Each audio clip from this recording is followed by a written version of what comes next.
Don't kill us, Max! I guess I'll never dance again, Max. I wish you would have never come back to Arcadia Bay. You're the real storm. Hi guys, my name is Anima, and today I'm going to talk to you about why Max is a scapegoat. In the final episode of the game, we are introduced to the idea that Max and her powers are the cause for the storm that will destroy Arcadia Bay. Max, for some reason, accepts this without question and takes on the guilt that comes with the murder of her entire hometown. Now, the developers are bent on hammering home the idea that this is Max's fault, to the point that the last hour of the game is spent guilting you in a strange attempt to instill a sense of responsibility. Characters blame Max for supposedly wanting them to die, and no one, nightmare or not, mentions any possibility that anything other than Max could be the cause for the storm. No attempt to delve into other potential causes is made. What if the storm was always coming, but her powers accelerated its wake? There's a Prescott storm bunker. There is a Vortex Club.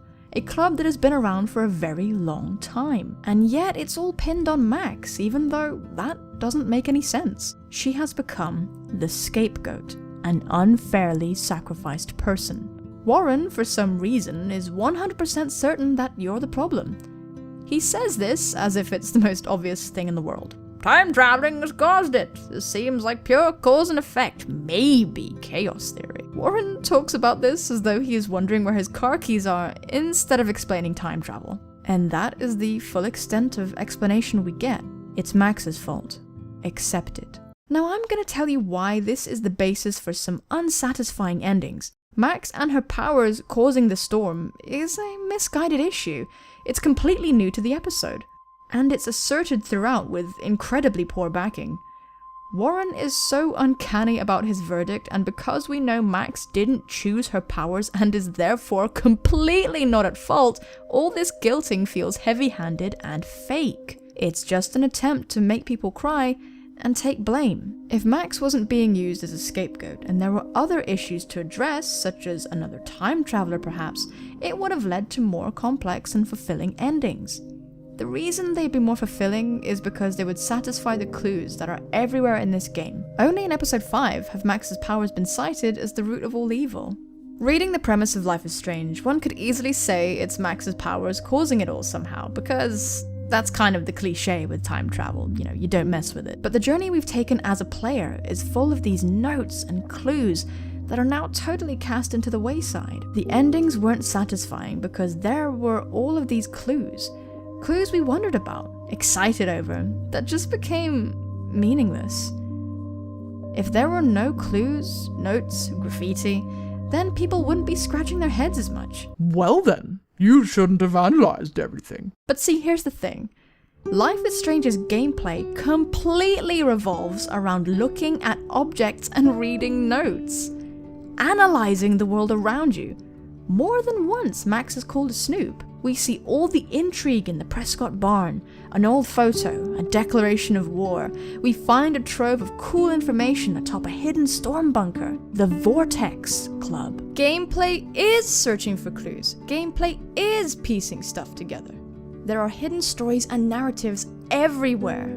The theme about Prescott's owning Arcadia Bay and the little story about Dana's pregnancy, serious world building. And the endings, they all ignore the world building. I honestly think there was a lot cut out. The developers have shown their awesome ability to create a beautiful, intriguing world and craft stories. They have shown they know how to intelligently foreshadow something. Remember the time Chloe parked in the handicapped space like a douche? Remember the handicapped fund? Remember how in the alternate timeline, Chloe was... you get the idea. What completely solidifies that this plotline was not their original intent is the cut audio from the game where Nathan is yelling about the storm. The storm is coming and oh, you're all gonna die! I see you! I see all of you and you're all gonna die! My dad will get you! So, stop! Who's gonna take my picture, huh? Who? The storm is still coming! And you're all dead! You're all dead, you hear me? Plus, my dad is on his way. You're all fucked. He owns you. I saw it. I saw the storm. No, Big Daddy, I won't take your pills. Fuck you. Everybody's waiting for the storm. Everybody wants to hurt me. I didn't hurt Kate. See, now, the only way Nathan could know about the storm is if Max told him, which she obviously never did, or if he had a vision, or if someone on his side had a vision. The storm is happening in the future, after all. Prescotts have built a storm bunker. Nathan says his dad is coming. Sean says that Arcadia Bay is going to get an Anima. The cut content makes it extremely evident that there was more intent to expand on the storm and the Prescotts. Instead, in just one deadly stroke of the pen, Nathan is killed off, and so is Victoria. Cool. I was originally going to explain and analyze the endings, which I'll still do, but after talking about it with my own Arcadia Bay, we got to the crux of what made the endings unsatisfying to us. And this is it. Max is a scapegoat, and that is a disappointing cop-out of a plot point. It's simply unfair. She's having to make the choice of doom a town or doom someone she loves just because she fell asleep in class one day and had a vision? She's innocent. She's taking the blame for something she had no part in choosing. She's a scapegoat. I sincerely think there's a lot of cut content, be it because of time or money, and I say this with the knowledge that nothing could have ever lived up to the hype. Life is Strange is an awesome game and one of my favorites. I would sing its praises all the way to the rooftops. No one wants a perfect ending. No one expects a perfect ending. I legitimately feel they did not have the time or resources to realize their vision, and Nathan's cut lines proves blaming everything on Max was an afterthought. As I discussed in my Pan Estates video, the names Arcadia and Pan have significance in Greek mythology. The god Pan lives in Arcadia, which is a land of unspoiled, harmonious wilderness. Because of these really specific names the developers chose, it's possible that the plan was always to have the wilderness of Arcadia Bay reclaim itself in the end. If you let the storm destroy Arcadia, you can see nature begin to overcome the town. Maybe it's Arcadia Bay's destiny, and not Chloe's or Max's. Why name it Pan Estates? Why not name it Spoon? Or Walk Estates? I don't bloody know.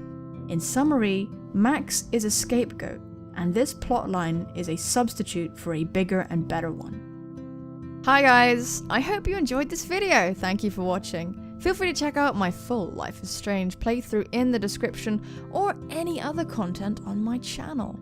Subscribe for future theories and thoughts from my silly face, as well as more Let's Play content from yours truly. Take care of yourselves, and I will see you soon, my friends. Bye-bye! I'm gonna shit my pants. I'm gonna shit my pants. I'm gonna shit my pants. I saw you! Oh, no you didn't! No you didn't see me! As it is widely accepted that having short hair means you have a gigantic bulging scrotum. Oh, man. Clean your room! Don't you hate it when this happens?